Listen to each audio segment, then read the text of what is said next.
Welcome everybody, and thank you for your patience as we wrestled with technical difficulties, which I think we've now resolved.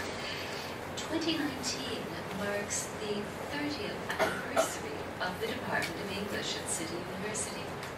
And to celebrate this milestone throughout 2019, we're going to be adding a touch of gold leaf to our usual research seminars. We're inviting in distinguished researchers who have been affiliated through the past 30 years with the department. And we are spoiled for choice because the list of distinguished researchers who have been associated with this department throughout its history is long and impressive indeed. Jack Richards was the first head of this department. And other prominent scholars who've passed through include Ron Scullman, Chris Canlon, V.J. Bhatia, Angel Lynn, Rodney Jones, Martha Pennington, Ken Hyland. In other words, a who's who of English applied linguistics. Applied linguistics is where the department had its historical roots, but in recent years, we've added literary studies to the curriculum, extending the department's activity to allow it to fulfill its vision to be a comprehensive center of excellence in English studies on the world stage. So, a warm welcome to all of you who have come today to the very first Gold Leaf Seminar. We are glad to see you here, and we hope you'll keep an eye out for coming seminars in the series. And now I will hand over to Christoph Hafner, who will introduce our very first Gold Leaf speaker. That's all for John, I'm sure. Okay, so thanks very much everybody for making it along today. It's great to see so many of you here. We're really excited to be introducing John Flowerdew to you today.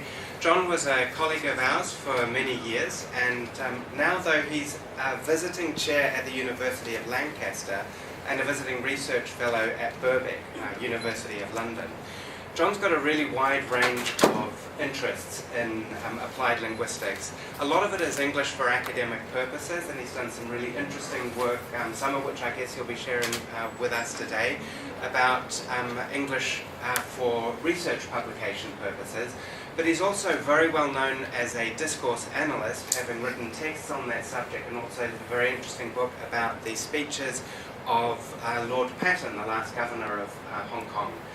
So today he's going to be talking about, forgot this wonderful photo behind you, or behind me. I think the story behind this is that Diane was digging through our archives and came across an old a kind of flip book full of these photos of people like way before my time. There are other people featured, we're not going to show them today, but people like Lindsay Miller, for example. We've got some dirt on you now as well. And what you can see though, looking at this, is that he hasn't aged a bit. It's really quite incredible, and I'm very jealous actually. So he's looking as good as he's ever looked, and I'm sure that today's talk will be quite inspirational and as good as ever. So please welcome John Flowerdew.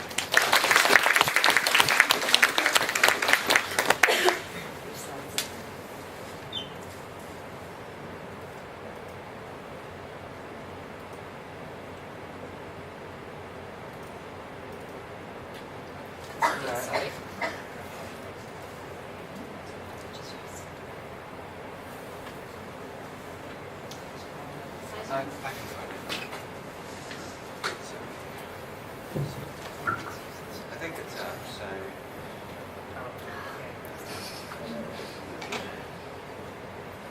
There we go.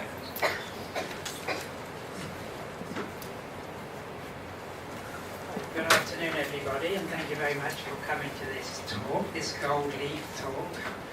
We've been to Gold Leaf, or given a Gold Leaf talk before, and thank you very much Christoph for that very flattering introduction. I've never had an introduction like that before. Probably won't ever get another one either. And I was, when that picture went up, I thought, oh, another picture that's floating around on Google. Because there's good ones and there's also bad ones that you can't actually get rid of. But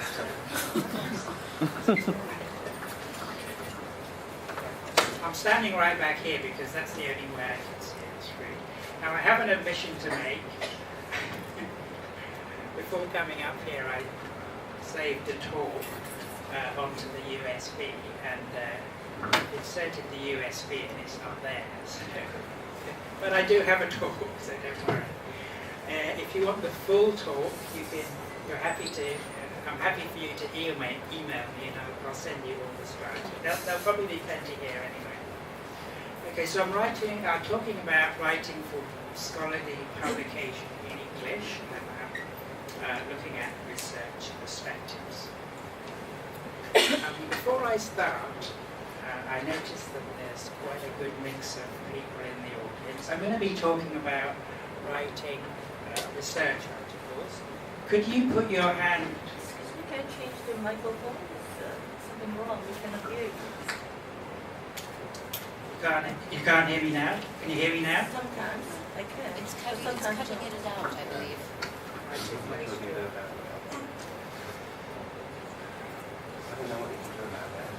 that. Is this better? I hope. Well, just tell me. Is that? I'll put holding it further away. Is it clearer like that? Or No. like that? Closer is better. No. Closer is better. Closer is better. Okay, well, you could always come and sit here. No, I'm serious. Okay, now, could you put your hand up if you think it's more difficult for somebody who has English as an additional language, an EAL writer, English as an additional writer. Put your hand up if you think it's harder for those people to write and publish a research article.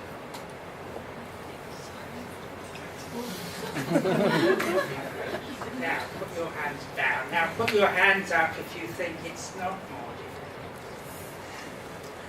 difficult. Nervous, twitchy hand there. Safety in numbers, I suppose.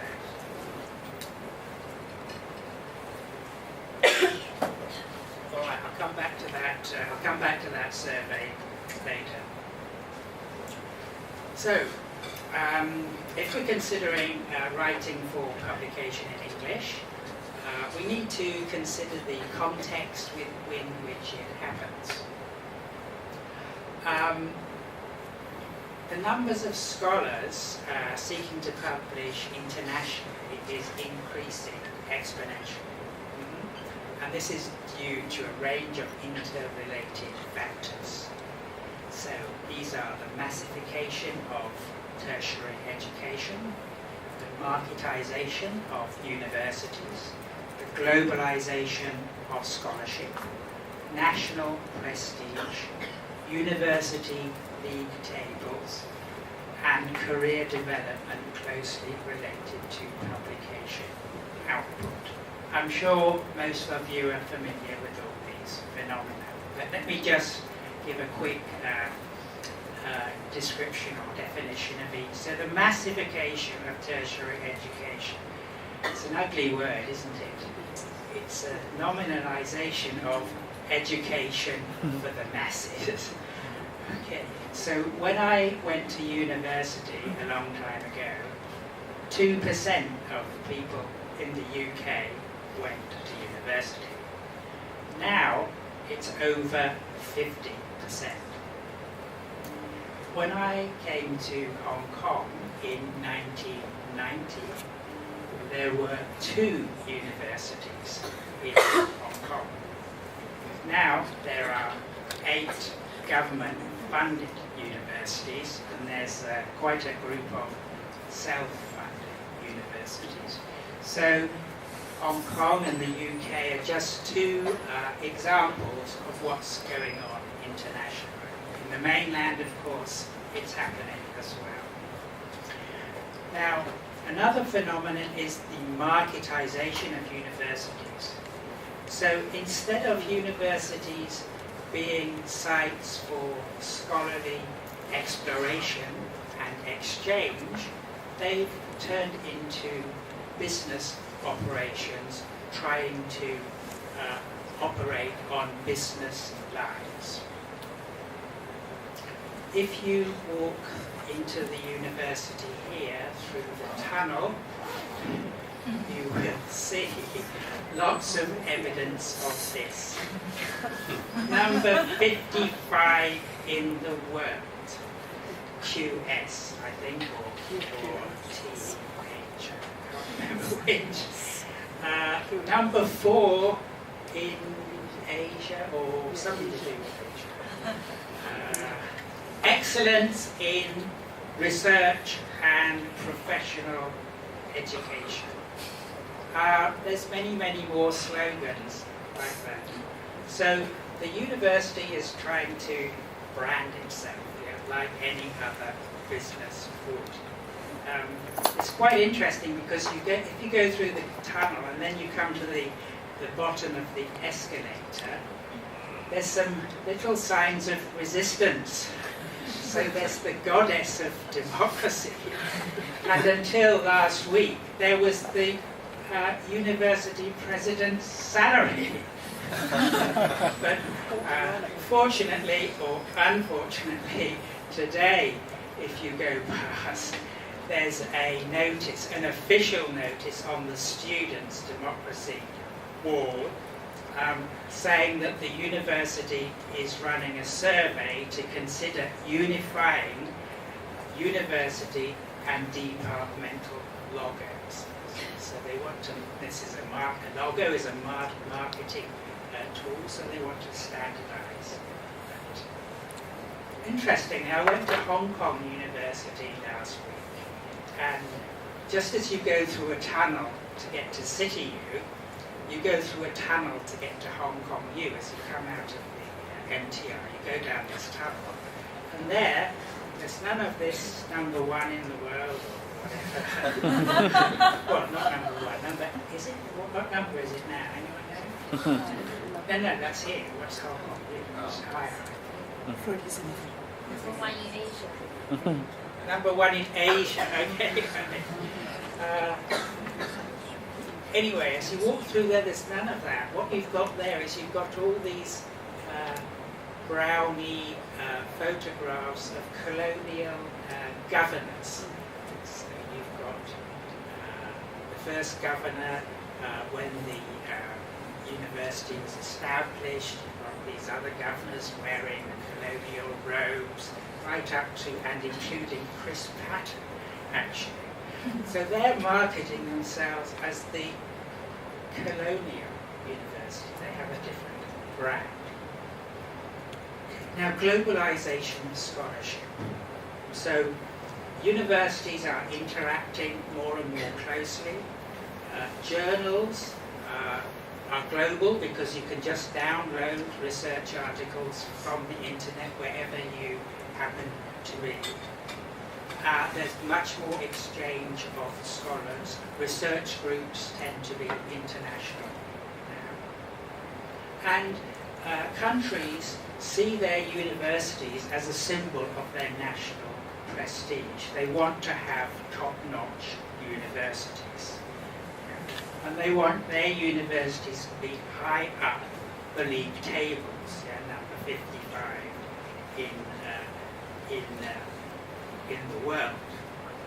When I went to Leeds University some years ago, I went along to the initiation meeting for new staff, and the Vice-Chancellor was there with his strategic plan. Universities all have strategic plans now. And he said his target was for Leeds to be in the top 25 universities. Somebody very brave asked him what he would do if he didn't get into the top 25.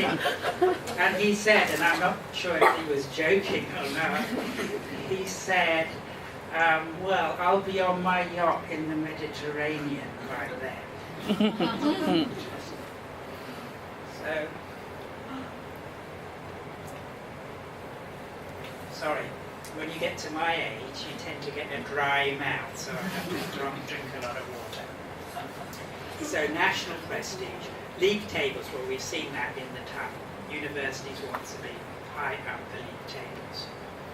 And to be high on the league tables, one of the important metrics how they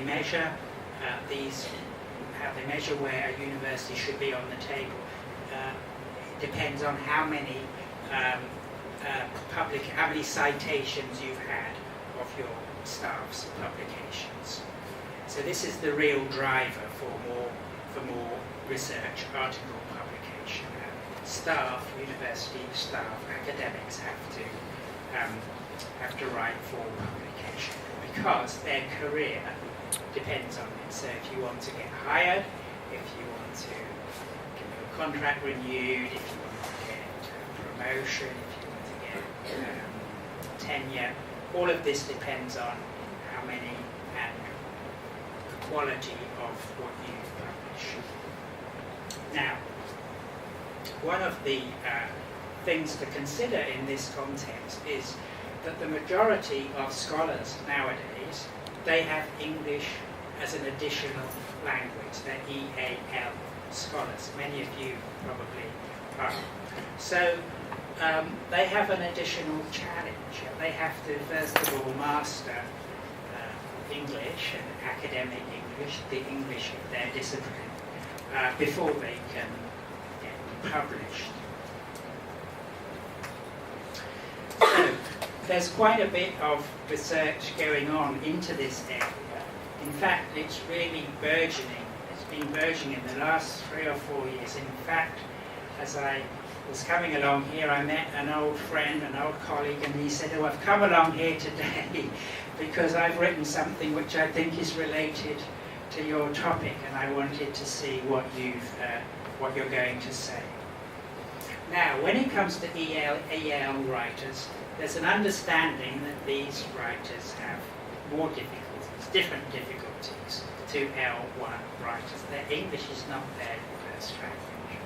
So one indication of this growing interest is the series of conferences, PRISEAL, Issues for Speakers of English as an Additional Language. This conference has been going on for maybe 10 years. I think there's been 3 or 4 of these conferences every 2 or 3 years. And many studies have been published on writing for publication, and in particular looking at some of the linguistic difficulties of EAL writers and how they seek to overcome them. As well as discursive barriers, problems of language, there's also been some interest in non-discursive barriers to successful publication. So these non-discursive barriers are to do with socio-economic factors which affect publication success. So these might include poor physical infrastructure, lack of financial resources, poor internet connectivity, low wages, limited library access, reduced access to training and mentoring opportunities, the exile from paradise syndrome, and limited international networking opportunities. I think if we look at this list, we realize how lucky people are in Hong Kong because they don't suffer from any of these barriers, except perhaps for the exile from paradise. What does that mean? Well, Clifford Geertz, an anthropologist, came up with this idea. It's a situation where somebody goes to a leading research university to study, they get their PhD, and then they get hired in some remote, he was talking about the United States, so they get hired in North Dakota or somewhere, and they're cut off from the network and from all of the other socioeconomic features which you need to publish successfully. That happens also internationally. The scholar from a developing country goes to a developed country, they have all the necessary opportunities to conduct research, and then they go back to their home country and they're cut off suddenly from all these positive features for publication. There are also cross-cultural barriers when it comes to writing for publication. So Anglophone, by Anglophone I mean American, British, Australian. Anglophone academic writers may apply different argumentation patterns to the L1 of the AM, right? So if you're Chinese and you've been educated in the Chinese system, you may, when you write on academic issues, you may write in a different way. So I just pulled up this quote here from one of the young up-and-coming future stars of the English department, Professor Zhu here, who wrote a paper with Hilary Nesi, and she said that differences in engagement, a comparison of the strategies used by British and Chinese research writers. And one of the findings was that although the authors shared comparable disciplinary expertise and all the articles were taken as expert performances, the analyses revealed that the Chinese and British academics used somewhat different engagement strategies to different extents, and that the different combinations of engagement items that they used resulted in different interactive effects. So basically, if you're educated in a non-Anglophone society, you may write in a different way, and this may create a barrier when you try to get published. Now, I'm going to go on to talk about some of the research studies that have been conducted about EAL writing for publication. I'm going to talk about this grant that I got in the early days when I was in Hong Kong. It was called Hong Kong University Grants Committee Competitive Earmarked Grant. We used to call those CERG grants, C-E-R-G. They're the predecessors of the GRF, that is now what everyone tries to get. Notice how I got this grant, it was in the early 1994, something like that, and I got nearly $1 million, which is quite interesting when you look at how much people, or how little people can get nowadays. Yeah? It's much less, and 30 years is gone, so that's quite interesting. So this, I don't know when I got this grant because I couldn't find it in my records, but I know it's on my CV, it says completed in the year 2000. So the start date was the mid-1990s, and I actually started to think about it in the early 1990s. So I think there's a couple of lessons here for any junior scholars. Research projects always take longer to complete than estimated, and some of the publications stemming from a research project come out much later. So never throw anything away. I'm using this. This is something I did 30 years ago, and I'm still using it now at this time. Okay, so as part of this project, I conducted a survey. It was a questionnaire survey of 600 people who completed the survey, Hong Kong academics whose first language was Cantonese. So why did I conduct this survey, and why did I conduct this search? Well, basically, in the mid-90s, we were coming up to 1997, the colonial government was trying to prepare Hong Kong for the handover to the new regime. And I predicted that expats like me would probably get kicked out and local people would take over, and that those local people might have trouble when it came to writing for publication. didn't quite work out like that, actually. But, they didn't kick me out, which was one good thing. Although the local people didn't actually take over 100% either. So anyway, in this survey, over 2/3 of these people said they were at a disadvantage compared with native English speakers when writing the publication. So actually less than you, because it was 99.9% here. Interestingly though, I should have mentioned this earlier, I was at Hong Kong University on Friday, as I mentioned, and I asked that same question to the audience there, and all the hands went up. It's more difficult, and then not more difficult, 2 hands went up, and I said, do you happen to be native speakers of English by any chance? And they said yes. So you'll see the relevance of that shortly. Okay, and about half of these people who did the survey cited language issues as the main problem. So many of them said they were hampered by less facility of expression and a less rich vocabulary. And a lot of them also said that it took them a lot longer to write than it did an L1 writer. I did conduct follow-up interviews after this survey, and interestingly, when I interviewed people one-on-one, they said, I'm very confident I can publish an article in English, even though they said it took them a lot longer and they were hampered by various linguistic problems. Okay, now, can you see this? I'm sorry, I put a lot on here. Can you see this at the back? Yeah. Okay, so this is a more recent study, quantitative study again.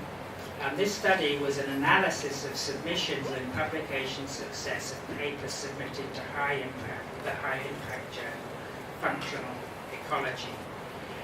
The study had a number of premises. I won't read them out in full, but basically their premise was that it's easier to write for people from Western countries, from people who have English as their first language, and they also thought that people from less developed countries might have more difficulty. But they anticipated that language would be the biggest barrier. So the research goal was to test whether the language and or socio-economic status of authors affects peer review outcomes. Okay, so how did they do this study? Well, one of the researchers was the editor of this journal. So he had access to all of the data relating to article submission, reviewing, rejection, and publication. And he had access to all of the papers submitted from beginning of 2010 to the 30th of June 2014. And he divided the publications up, or the researchers, because there's 2 of them. So they divided the articles up into those written by scholars who had English as their first language, on those who did not, and also according to whether they came from developing or developed countries. So the results of this study were that language is a predictive factor of whether a paper is sent for review, but not how dealt with after it's been sent for review. So what they were found was language effects reflects editors declining papers that are poorly written rather than of low research quality. And they found that there was a need to assist non-native English-speaking scientists through the initial hurdle of getting a manuscript. So, once a paper got to the review stage, the variable that best predicted the decision was the review score, not language. So the problem was the stage where the editor decides which articles to send to review and which not. So you can imagine the situation where an editor is looking at paper, it's got lots of problems with language, he has trouble understanding it, so he doesn't send it, he or she doesn't send it for review. Once it's got out to review, then it's got it's got an equal chance. That was the finding anyway. Okay. Before I go on, I just mention another study conducted by somebody called Hanauer and two other authors. And they tried to quantify the difficulty of writing in English and in the L1 of EAL writers. So there were two groups. There were Taiwanese scholars and there were Mexican scholars. And both groups published in both English and their L1. So some published in English and Chinese, and others published in Spanish and English. So they conducted a survey where the participants were asked to say on a scale how difficult it was to write in both languages, how difficult it was to write in Spanish, say, and in English, say, how much anxiety you got when you were writing in English or the L1, and how satisfied you were with the outcome. And unsurprisingly, these writers were much more satisfied of what they'd done when they wrote in their first language. They were much more anxious while they were writing in English, and they had much more difficulty in writing. So I've mentioned three studies here that all clearly show, as you already predicted, that it's more difficult for EAL writers. But then Hyland comes along in 2016. Ken Hyland, who used to be, did you mention Ken Hyland? You did, sorry, okay. He used to be a colleague here. He also worked at Hong Kong U. He published a paper in 2016, Academic Publishing and the Myth of Linguistic Injustice. So he argued against these studies that I've already mentioned. He argued that native speakers of English encountered the same difficulties as non-natives when writing publication. It's a bit surprising when somebody spent their whole life teaching EAP, including writing for publication, and they don't realise that it's more difficult. Anyway, the article's out there and it's getting cited a lot. It's in danger of becoming the new orthodoxy, so that's why I'm giving this talk today. Okay, so he says, writing a research article requires deliberate learning by both native and non-native speakers. That is true, yes.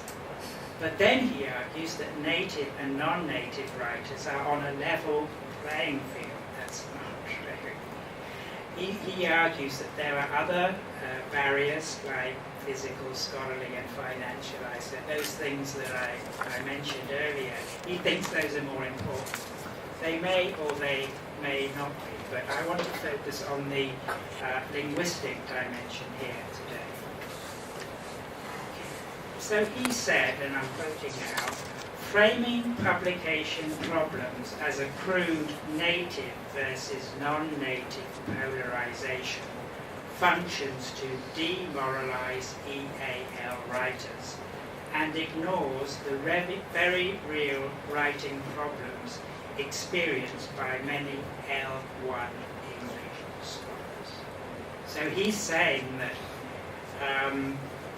there's the L1 writers have a lot of trouble too, and it's just as hard for them.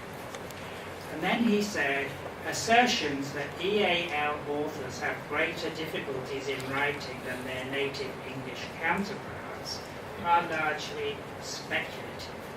While self-reports tell us it is, we just don't know if it's the case or not.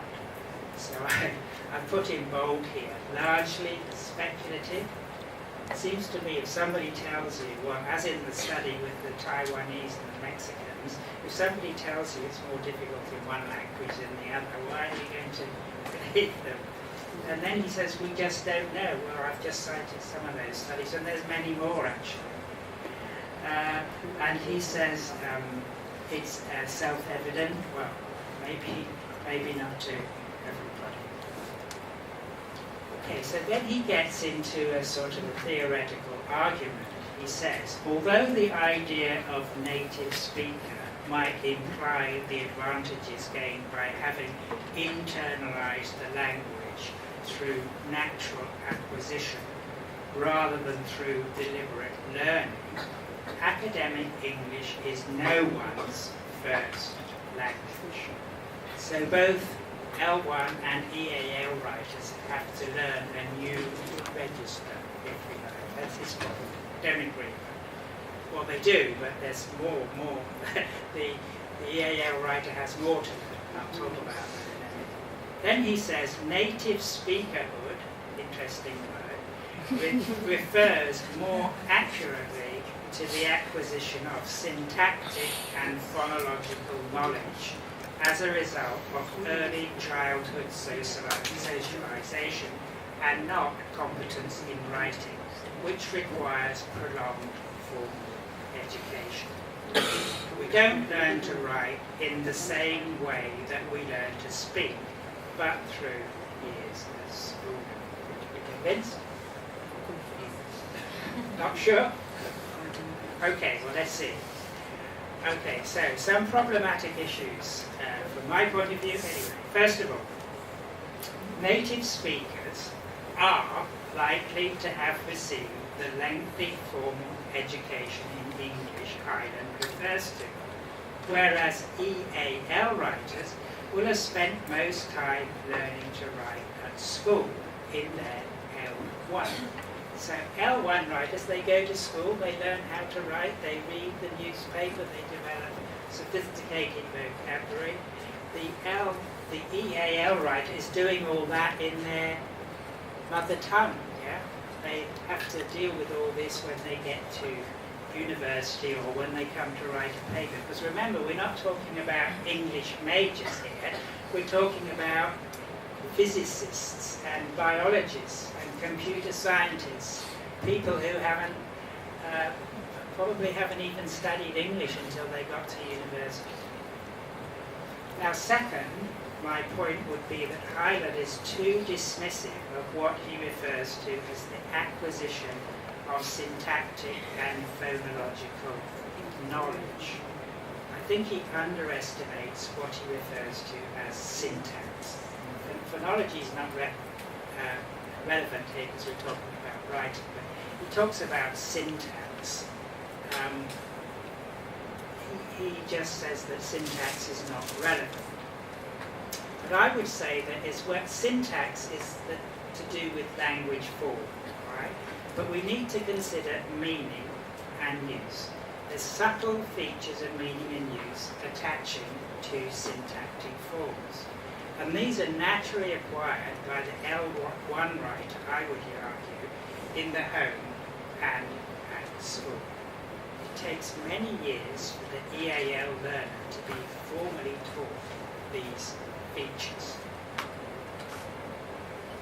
So it's interesting that Hyland has spent his career studying features of meaning and use, not syntax, and yet all he mentions here is syntax.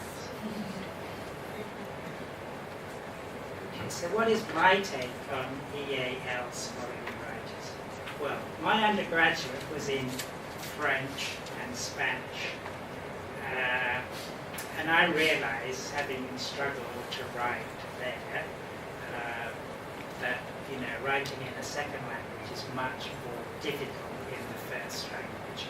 Indeed, I did an MPhil thesis on Spanish or Latin American literature, actually, and the university asked you to write this in English, not Spanish, because they reckoned it was too hard for their students to produce reasonable academic Spanish. So that's an indication of the difficulty, as I experienced it. Now, the survey I quoted indicated a large majority of EAL writers feel at a disadvantage. And I mentioned briefly the interview study I did. It was called Problems in Writing for Scholarly Publication in English, the case of Hong Kong. It's very interesting that this article gets cited much more frequently than the quantitative survey. I think it's because it's got the word problem in it. People like problems, as the press does, of course. They like bad news. But both I would recommend both articles to you, actually. So that further made me think, as I do. And then I did, as part of this project that I did a lot of ethnographic work. So after that ethnographic work, with Yong Yan Lee, another gold leaf former member of our department. She was my PhD student, actually. We analysed postdoctoral research students in a mainland university, how they wrote research articles. Yeah. Basically, their English was very poor. They couldn't sit down and write a paragraph. So what they did was they put a few articles that were relevant, that they'd been reading, on the screen, and then they copied and pasted the relevant chunks of those articles to produce their own article. So they obviously were struggling. I did a case study. I called it the Oliver case study because it was a case study of one Hong Kong academic, pseudonym Oliver, and I followed him. I followed a paper trail of how he published an article, and it went on for several years, this paper trail, and he only would have published this article if he wouldn't have been able to publish this article if he hadn't had the help of the deputy editor of the journal, who tried to make sense of his writing and sort of put it into reasonable form so that it could be reviewed externally. And then I have the Cold War example. As part of this study, I had a research assistant working for me, and his job was to offer editing, an editing service to people, Hong Kong people who wanted help with their writing. And he had a lot of very interesting stories about this. And one was how he was working with somebody from Chinese university. And this person didn't want, as was the case with many people, he didn't want anyone to know that he had to get help with his English. So he didn't want my research assistants to go to his university, and he didn't want to come to the English department in the City University. So the arrangement was that they met on the platform of the KCR, and my assistant, Daniel, who was called, passed an envelope, a brown envelope, to this person with no exchange of words. So Cold War, it was just like, spies handing over secret documents. And then there's the canteen example, where a similar case where a lady this time, she was getting help, but it was actually in City U, and she said, if you see me in the canteen at all anytime, please don't acknowledge me. I don't want anyone to know what I'm doing. So these, I actually based on all this data that I got, I actually wrote a paper called, well, I can't remember the exact title, but it had the word stigma. And I looked at Goffman's work on stigma and tried to show how we could apply a lot of what he wrote about stigma to writing, to EAL writing.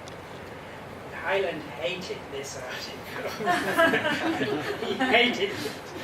And a lady I know who works in his field, she says, every time I see Ken Hyland, he says to me, why did you get that article by John Fauci, a positive review? So you can see where I'm coming from in this talk. Okay, so let's summarize then. So I would argue there's a certain set of challenges in writing for publication which are shared by EAL and L1 writers. So yes, you do have to learn a new register. Both groups have to do that. But the L1 writer is starting from a different base. They have what I would call the common core of meaning and use that they've developed in the school and at home through their life experiences. And the EAL writers don't have this base. So EAL writers have an additional set of linguistic challenges, which do not apply to such an extent anyway to L1 writers. So these challenges, I would argue, may or may not be the most important variable in achieving successful publication. I'm not saying this is the main thing, I'm just trying to put something right. And such variables, language being one of them, are likely to depend on the individual situation, including linguistic competence. So, actually that's taken maybe an hour, which is fine, because this is only the short version. So if I had the long version, you'd be here till midnight. So I don't know how long you want. I've got some more slides if you like. I'd like to show a few more, but if you want to have more questions. I think that might be the thing to do, everybody, is take questions. No, let me just show you. I've cited one person in our department. How to get published. This is the solution. So I've given you the problem. Now I'm going to give you the solution. So. No, actually I've been here for 3 weeks now, and I've been talking to junior scholars and PhD students, and it's been very interesting actually, and I've seen a lot of things coming up, and I realised something, that Becky Kwan, she's not here? Oh, she's hiding behind a mask. Right, in 2009 she did a study on writing for publication, and she came up with a framework, what I call it a competencies framework on how to get published internationally. And she has these 4 competencies that you need. This applies to L1 and EAL writers. So you need discursive competence, strategic research conception competence, strategic management of research and publishing competence, and publishing the thesis in progress competence. Now I've got an explanation for each of these. Can I do it? Yes, I don't think you're going to give me any choices. All right, so I'm starting with the last one because I want to end up with discursive. So strategic research conception, identifying a niche and newsworthiness, considering relevance with the international community and avoiding parochialism, selecting the appropriate journal from the outset. So that's your strategic. You have to be strategic.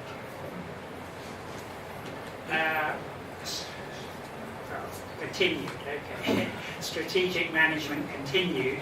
Schedule management, spreading publications over the contract or assessment period, Have you ever thought of that, some of you?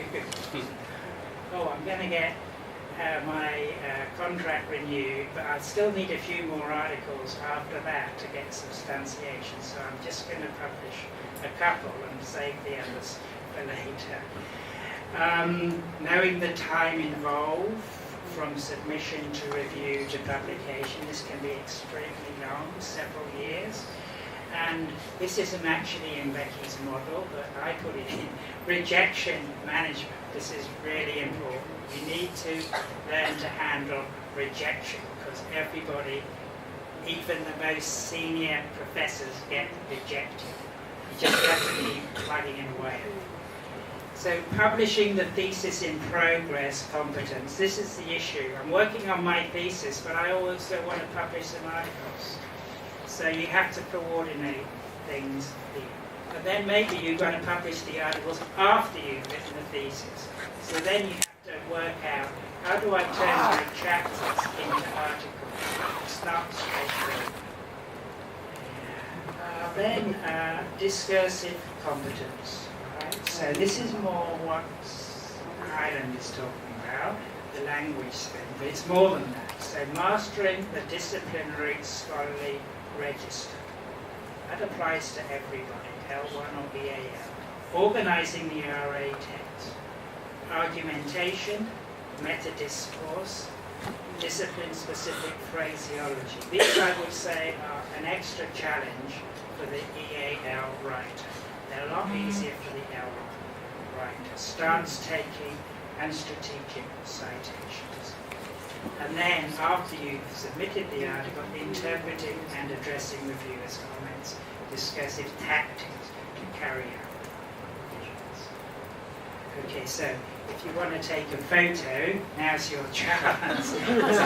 For everything there on one slide. Some people, I thought they might. You don't have to read Becky's article. I was still finding it. It's always better if somebody summarizes it for you. Didn't say that. Okay, photo all finished. No one person still. Right, okay. Thank you very much.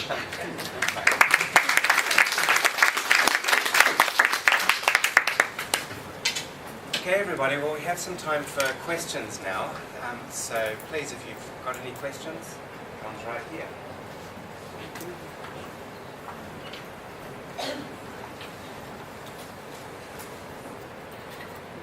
So, no questions. So it could have gone on longer.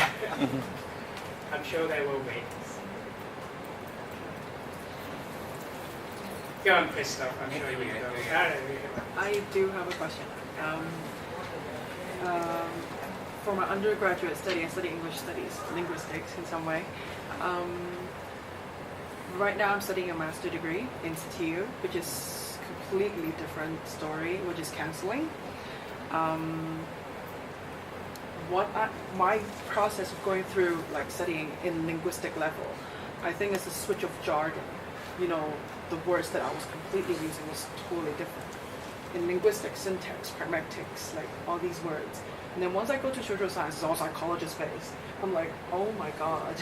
Like in that term, even how would I say, on a serious level, I would say I may not be a native speaker, but people look at me as I'm a native speaker, which is kind of weird. But once all my jargon switched into a different field or discipline, let's say, actually, to me, I think I have moderately high linguistic competence. I still struggle, actually, quite a lot. I'm not talking about solely on academic writing. I think there's a formal structure, like you say, L1, the way how you perceive it and how you learn it through deliberate learning. People said I learn English by acquisition, natural acquisition.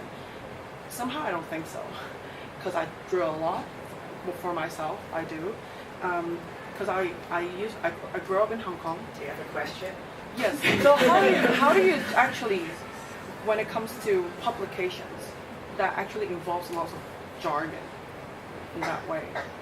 I think it actually contributes to how you work through the language. So Okay, the well jargon, recommendation- I would have said jargon is one thing where, both L1 and EAL have a new learning yeah. thing, yeah. But what about how the words go together in the actual chunking language? Yeah? The L1 writer will have an intuition. They know an L1 writer knows whether something sounds right or not. Yes. But an EAL writer doesn't Yeah. know. So that's the challenge. I think that's one of the challenges anyway. Yeah. So there are similarities, but there are definite differences. Other questions?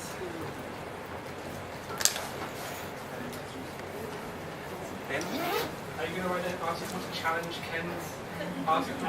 It's coming out. I hope it's very soon, because I actually wrote it 2 years ago. This shows you. I wrote it 2 years ago, and it's still. I keep checking. When are they going to publish this? It's been through copying, editing, and everything. It's waiting to come out. It's going to be published in Language Teacher.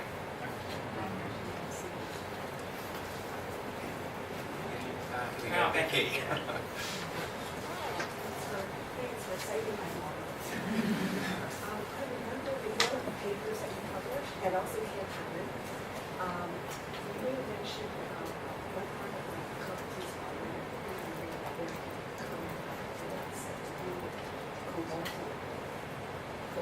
paper is not, it doesn't figure in my competency. Do you have a particular Oh, yeah, she's saying that co-authoring could be part of her model. That's maybe quite. You mean co-authoring with the supervisor, do you, or any sort of co-authoring? I think you just mentioned Oh, okay. Well, yes. I mean, if you want to get started in publication, co-authoring is a good way to do it, because if you work with a more experienced person, you can do a bit of can't think of the term now. Legitimate peripheral participation. Yeah, that's in the title of one of my articles, actually. Yeah, you learn by working with an expert, so that's a good strategy. Yeah, maybe your supervisor or maybe a departmental colleague or whatever. Yeah. Okay, I have a question.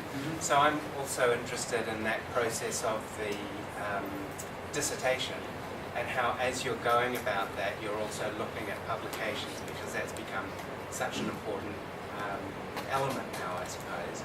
And I wonder if you have any practical strategies that you could suggest to somebody who's going through a PhD, thinking about how they can get published along the way, and the extent to which they might be able to peel off articles from the work that they're doing, which is eventually going to count towards their PhD.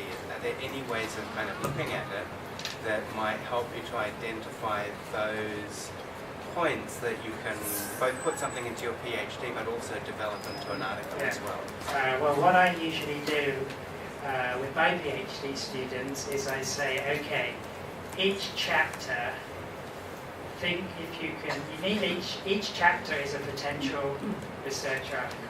Okay, so when you're writing that chapter, just think how you can convert it into an article as you're writing it. Of course, you can't just take it straight out, because that will only be like the results section, maybe a bit of theory in it.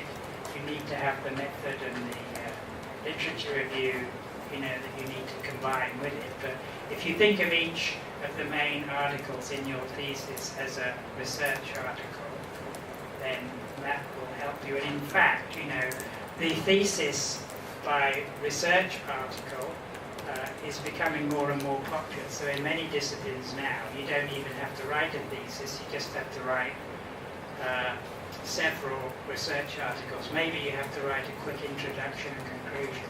But basically, the research article format is becoming more and more popular in many disciplines.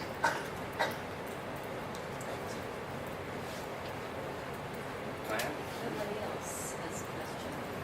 Go ahead. Right. John, I'm just curious because you gave this very interesting talk at HKU in Highland territory. So what was the response at HKU? And was it similar or different? You figured out that I already gave this talk. Well, you see, this is the Hong Kong U version you just got. You didn't get the City U version today. But you can email me for the City U version. It shows much, actually, more detail, and it explains what I mean by meaning and use, and it's got some examples of how you need this, and it's a challenge for the EAL rider, where it's not such a challenge for the L1 rider. So how did it go down? Well, yeah. I mean, actually, it was no, because it was in the education faculty, and Highland was in the CAES place. So. Probably they were quite happy to bash Highland. Well, maybe even the AES people, now that he's not there. Who knows? Ken was my very good friend and colleague for many years, and actually he came to lunch because he lives in Canterbury and I live in Tunbridge Wells now. So he came to lunch and we had a very